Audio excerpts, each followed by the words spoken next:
एक बार की बात है, एक गांव में एक बहुत सुंदर लड़की रहती थी जिसका नाम वसुधा था। वसुधा दिखने में बहुत ही खूबसूरत थी और सारा गांव उसकी तारीफों के पुल बांधता था। वसुधा के साथ स्कूल में एक दूसरी लड़की भी पढ़ती थी जिसका नाम निशा था। जहां वसुधा इतनी सुंदर थी, निशा उससे बिल्कुल उलट थी। वो दिखने में बेहद काली और डरावनी सी लगती थी। असल में उसको एक बीमारी थी और इसी वजह से वो अजीब सी दिखती थी। जब भी निशा वसुधा के साथ घूमती, सारा गांव उसका मजाक उड़ाता। वसुधा को भी अपनी सुंदरता का बहुत घमंड था और वो सिर्फ दिखावे के लिए ही निशा के साथ घूमती थी, जबकि पीठ पीछे हमेशा उसकी बुराई करती थी। ऐसे ही एक दिन दोनों से घर लौट रही थीं कि तब कुछ लड़कियां आकर उनसे कहती हैं, अरे वसुधा, क्या तू भी जब देखो इस डरावनी चुड़ैल के साथ घूमती रहती है? तुझे इसके साथ घूमना शोभा नहीं देता। हाँ, पर ये भी इंसान ही है।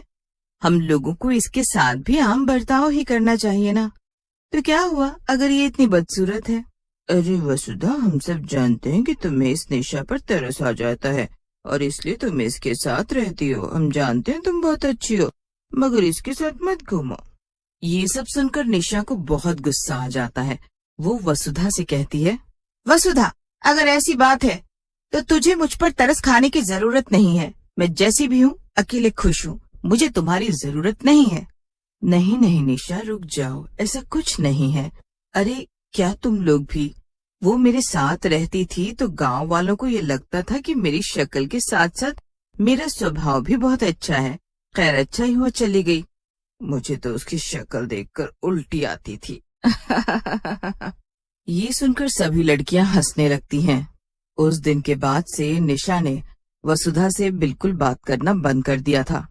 यही नहीं, धीमे धीमे निशा वसुधा से जलने भी लगी थी, क्योंकि सभी लोग वसुधा को पसंद करते थे और वो दिखने में भी इतनी सुंदर थी। ऐसे ही काफी समय बीत जाता है और वो दोनों कॉलेज में चली जाती हैं। एक दिन निशा जब कॉलेज में अकेले बैठी थी तो उसे एक लड़का दिखता है। निशा को वो लड़का बहुत ज्यादा पसंद आता है, मगर वो जानती थी कि कोई भी लड़का उसे पसंद नहीं करेगा। वो उस लड़के को देख ही रही थी कि अचानक से वसुधा उस लड़के के पास आ खड़ी हो जाती है और वो दोनों एक दूसरे से हंस हंस कर बातें करने लगते हैं। असल में वसुधा जानती थी कि निशा उस लड़के को पसंद करती थी और इस वजह से वो उस लड़के अमन से और ज्यादा चिपकने लगी थी। ये देखकर निशा का खून और ज्यादा खौल जाता है। वो अपने घर चली जाती है।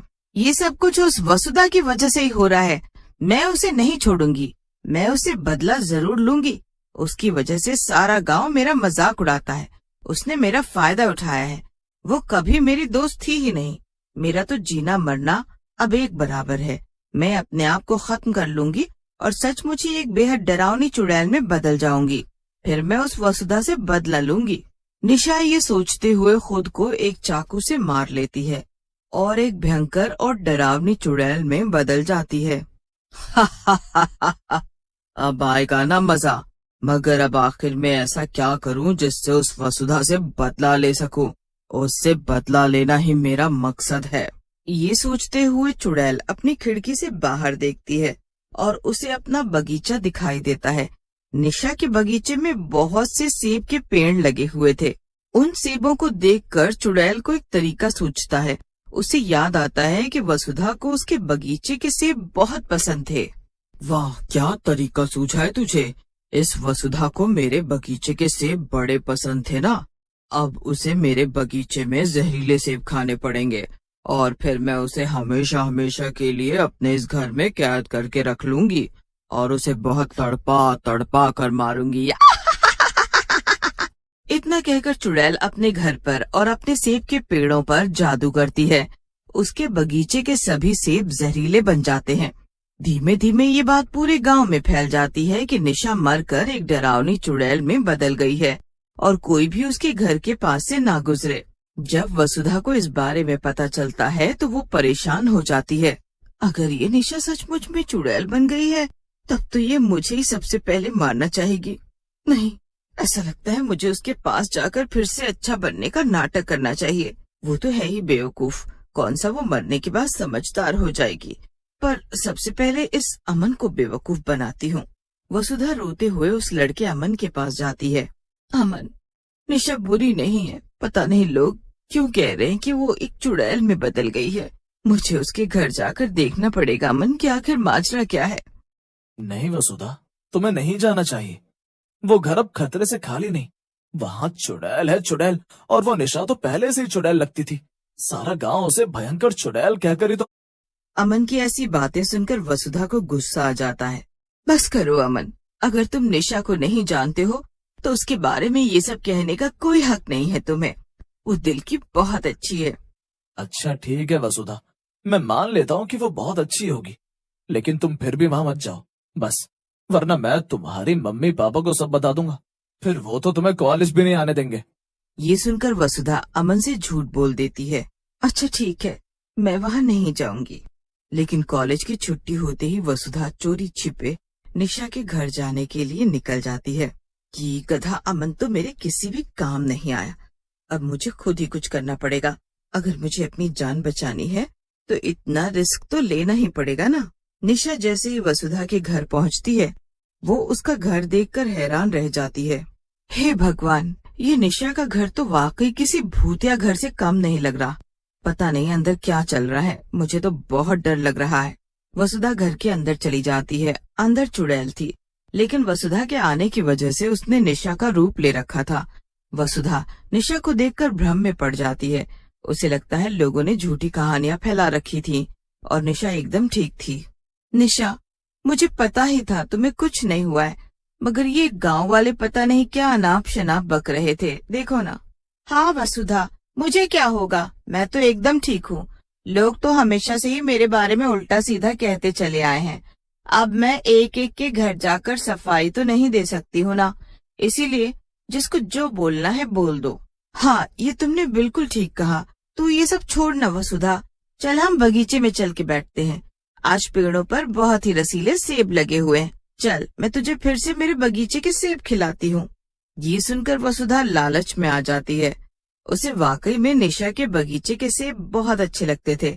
उसे लगने लगता है कि निशा को उसकी बातों का यकीन भी हो गया है। वसुधा निशा के साथ उसके बगीचे में चली जाती है और दोनों वहाँ बैठ जाती हैं। तभी निशा पेड़ से तोड़े हुए कुछ सेब लाकर वसुधा को दे देती है। शुक्रिया निशा, आज इतने दिनों बाद तुझे देखकर मुझे वाकई में बहुत अच्छा लग रहा है। तो भी क्या बात करती है वसुधा, ये तो सरासर झूठ है। भला मेरी शक्ल देखकर किसको अच्छा लग सकता है। नहीं निशा, मेरा मतलब था इतने दिनों बाद ऐसा लग रहा है जैसे हम दोनों वापस दोस्त बन गए हैं। क्या कुछ भी वसुधा, खैर ये सेब खाना जल्दी से। वसुधा वो जहरीले सेब खा लेती है और वो जैसी सेब खाती है, निशा वापस चुड़ैल में बदल जाती है। ये क्या निशा, तो वाकई में चुड़ैल में बदल गई? तो क्या तुम सचमुच चुड़ैल हो? लोग सच कहते हैं। वसुधा ने इतना बोला ही था कि तभी वो बेहोश हो जाती है। थोड़ी देर बाद जब वसुधा को होश आता है, चुड़ैल उसके ठीक सामने खड़ी थी। वसुधा उसे देखकर बहुत घबरा जाती है। क्या ये तूने क्या किया मेरे साथ डायन? जल्दी बता मुझे, वरना अच्छा नहीं होगा। तेरा तो बात करने का तरीका ही बदल गया वसुधा। अभी तक तो बड़े प्यार से बात कर रही थी। वैसे अभी बताती हूँ मैंने किया क्या है। चुड़ैल पास में रखा एक शीशा उठाती है और वसुधा को उसका चेहरा दिखाती है। वसुधा खुद को देखकर हैरान रह जाती है। निशा चुड़ैल के दिए हुए जहरीले सेब खाने की वजह से वसुधा भी बिल्कुल उसी की तरह डरावनी दिखने लगी थी और चुड़ैल ने उसे एक बांध भी रखा था। ये क्या किया तूने चुड़ैल? तू तो सच में डायन निकली। तूने मुझे जहरीले सेब खिलाए। जहरीले सेब? और कुछ ही दिनों में इस सेब के असर से तू मर भी जाएगी। लेकिन मैं चाहती थी कि मरने से पहले तुझे भी एहसास हो कि मुझे कैसा लगता था। अब तू ऐसे ही गांव भर में घूमेगी। नहीं, मैं ऐसे बाहर कभी नहीं निकलूंगी। इससे तो अच्छा मैं मर ही जाऊं। अभी की अभी मुझे पहले जैसा कर दे, वरना मैं तुझे मार डालूंगी। मर तो मैं पहले से ही गई हूँ वसुधा। अब तू मुझे क्या मारेगी? अब तो मेरी बारी है। अब जो कुछ भी करूंगी वो मैं करूंगी। लेकिन तभी कई गांव वाले चुड़ैल के घर में अचानक से घुस जाते हैं और उसे पकड़ लेते हैं। दरअसल चुड़ैल के खौफ के कारण लोगों ने एक बड़े तांत्रिक को बुलवाया था। ये तुम सब क्या कर रहे हो? छोड़ो मुझे, छोड़ो, नहीं तो मैं यहाँ से कहीं चली जाऊंगी। अभी मेरा बदला पूरा नहीं हुआ है। तभी एक तांत्रिक चुड़ैल को अपने जादू से एक बक्से में बंद कर देता है और उस बक्से को बड़ा सा ताला लगा देता है। नहीं, मैं इस चुड़ैल को नहीं छोड़ूंगी। इसने मेरे साथ बहुत गलत किया है। इसने मुझसे मेरा रूप रंग छीन लिया है। अब मैं क्या करूं? कहाँ जाऊं मैं? नहीं, मैं ऐसे कैसे जीऊंगी? वसुधा पैर पटकती रह जाती है, मगर अब वो कर भी क्या सकती थी। जिस चीज का उसे सबसे ज्यादा घमंड था, अब वो उसके पास थी ही नहीं। वही निशा ने बदला लेने के चक्कर में अपना सब कुछ बर्बाद कर दिया। अब कोई भी उससे बात नहीं करता था और उसके सारे दोस्त उसे देखकर दूर भागते थे।